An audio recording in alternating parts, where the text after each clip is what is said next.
cette simple idée que c'est la nature chimique de l'atmosphère qui gouverne la température est débile. D'un point de vue physique, parce qu'il y aura toujours de la convection sur Terre. De la convection sur Terre, hein, ça s'appelle le vent, ça s'appelle les tempêtes, les ouragans, ben, il y en a toujours. Donc voilà, on est à ce niveau-là. Cette idée a été complètement démolie dans les années 1910-1920. On a compris que c'était pas possible. Et on la voit ressurgir aujourd'hui. Ressurgit. Où on prétend que c'est la quantité de CO2 qui est dans l'air qui va définir la température de l'air. En invoquant ce fameux effet de serre, sachant qu'il y a de la convection sur Terre et que le CO2 est en quantité infime. Et par contre, si on voulait, imaginons que cet effet de serre soit réel, c'est pas le CO2 qu'il faudrait regarder, c'est l'eau. Parce que l'eau aussi a la propriété de laisser passer l'ultraviolet parce qu'il chauffe et de retenir l'infrarouge, tout comme le CO2. Mais le pouvoir de l'eau de rétention de l'infrarouge est infiniment supérieur à celui du CO2.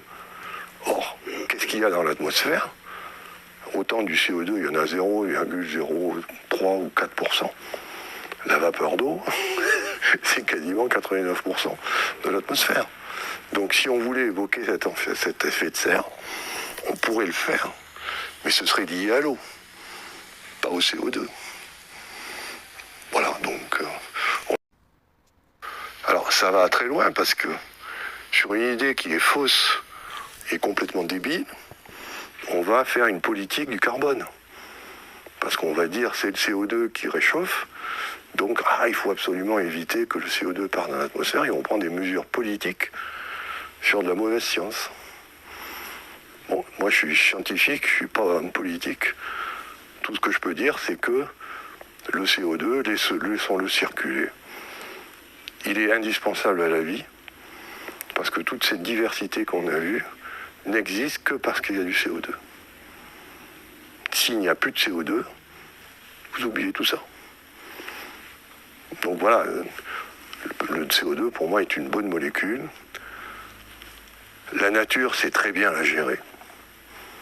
On n'a pas, nous, d'intervenir là-dedans.